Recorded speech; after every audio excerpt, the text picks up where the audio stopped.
Hi అండి. So మేము ఇక్కడ అయితే ఎగ్ సలాడ్ అయితే చేసుకుంటున్నాము. సో ముందుగా అయితే కొంచెం ఆయిల్ వేసేసుకొని అందులో ఉల్లిపాయలు, క్యాబేజీ, బీట్రూట్, క్యారెట్, టమాటా, క్యాప్సికము అలా అన్నీ ఇంట్లో ఏవి అవైలబుల్ కూరగాయలు ఉంటే అవన్నీ వేసుకోవాలండి.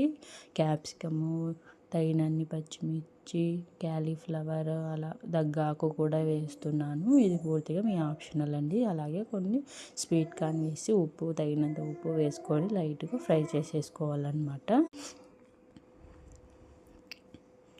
సో ఇక్కడనే నేనైతే ముందుగానే గుడ్లు ఉడకబెట్టి పక్కన పెట్టుకున్నానండి. కొంచెం ఆయిల్ వేసేసి అందులో ఉప్పు, కారం, పసుపు వేసుకొని గుడ్డు కట్ చేసి అక్కడ చూపిస్తున్న విధంగా అయితే ఫ్రై చేసుకోవాలండి.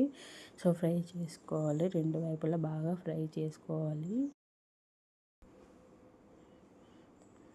ఇక్కడ నేను చూపిస్తున్న ప్లేట్లో ఇలా పెట్టుకొని సర్వ్ చేసుకొని తినేయటమే అండి. అందులోకి మనము సాసర్ చేసుకుంటారు కదండి. నేనైతే ఇక్కడ చూపిస్తున్న విధంగా పెరుగులో ఉప్పు, కారం వేసి మనం గుడ్లు వేయించుకున్న ఆయిల్లో అందులోనే వేసేసి నేను ఇక్కడ చూపిస్తున్న విధంగా అయితే పెట్టేసుకున్నాను.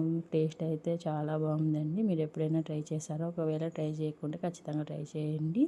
సో చాలా బాగుంటుంది. అంతే వీడియో. By by. సబ్స్క్రైబ్.